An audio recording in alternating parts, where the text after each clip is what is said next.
Gaano na katagal nagmamaneho? 6 years naman. Oh, 33 ka na, tapos 6 years ka na nagda-drive, tapos ngayon ka lang kukuha ng lisensya.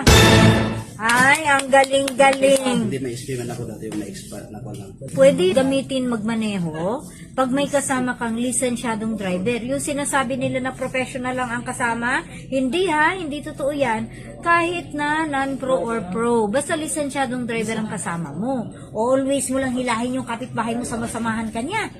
Umiinom ka? Hindi po siya. Ay, hindi masyado. May tanong ako sa'yo ha. Ang anumang dami ng inuming ito ay makapagpapahamak sa iyong pagmamaneho. O, letter A, tubig. Letter B, alcohol. Letter C, pineapple juice. Ano yon? Ang bilis mo sumagot. Alcohol. O, kaya tinanong kita kanina kung umiinom ka, ha? O minsan hindi man yan maiwasan, kuya. Pupunta tayo ng birthday, pupunta tayo ng fiesta, kabi-kabilaan ng handaan. Siyempre may inuman. Gising mo, nandun ka na sa dike. Galangoy-langoy ka na sa dike.